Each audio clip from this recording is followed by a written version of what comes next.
Tonight, we want to have a discussion. We have a housing crisis.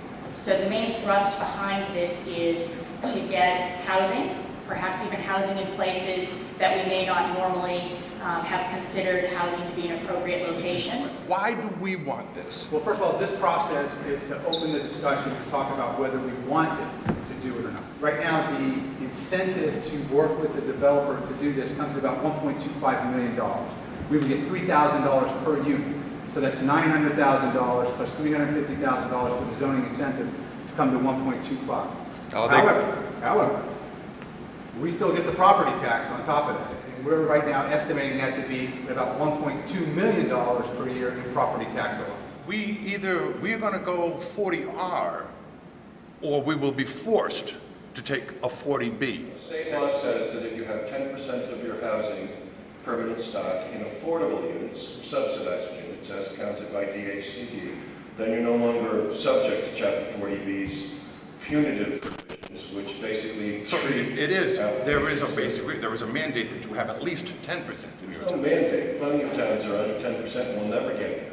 In my town, for example, Concord, where we're at 11%, we can pick and choose which 40B applications we want or don't want. We either elect to have something like a 40R project come in, could or they will push a 40B We could project. potentially come in with a 40B. And we would have much less say over what happens. That's correct. Each of these number of cases, we show numbers 1, 2, and 3, we've actually developed conceptual plans that provide the basis of a MassWorks grant application for over $5 million worth of physical improvements. I can't tell you how many people, any more than you can tell me how many kids are going to be in this facility, but I'll bet you we're going to take a big loss, at least half again, with whatever we're going to get in taxes. It's going to be just nailing us right between the eyes. You stated the per pupil expenditure, which is an average, it's a metric produced by the Commonwealth of Massachusetts, it's about 14,000, so you're correct. That takes into account all the fixed costs associated with running the school, buildings, utilities, teaching salaries. The 5,000 is more geared towards what we call marginal cost, right? The cost of adding 1 additional or 2 additional, 3 additional students. I think you said that, so Styx is generating 30 trips per some period of time, and that this would generate effectively double that. This project, when it's fully built, would generate about between 60 and 80 outbound trips per hour. The evening, the Styx Center is a little more active. This project's going to generate about the same amount of traffic that it does in the morning, but in the opposite direction. People are coming back to the development.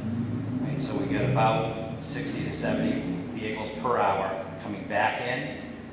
And the net difference from Styx Center is about a total of 50 trips or so. You talked about Plain Street, excuse me. Is there any talk about putting a light there? Have you ever tried to pull out of Plain Street? What we're showing on the plan is a center island. It's a refuge island that is located south of Plain Street.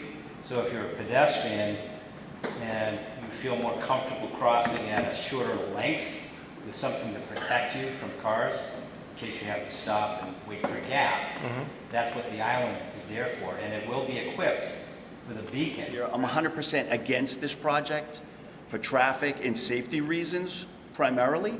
I'm not against it for 40R. And, North Attleboro is at a lower percentage, so we should have more 40R. But from just a traffic and a safety perspective, this is a disaster. You really can't ask them to fix completely all the problems from one end of Kelly Boulevard to the other. They didn't cause them. So as long as they're not making it worse. Emergency crew going in and out of Kilharney Estates, and those of you who don't know, Kilharney Estates is 55 and over. I have sat there literally for 17 minutes trying to get out, and it wasn't an emergency situation. With this whole proposal that you've brought to this forum tonight, has that been thought of at all? The Opticom is definitely a newer technology for us that we did not have 25 years ago when I first started in the fire department. But today we do, and it does expedite, and it does work. It does move traffic for us. If you want to come sit in my office, if my door is open but- Please just walk in and sit down and talk with me.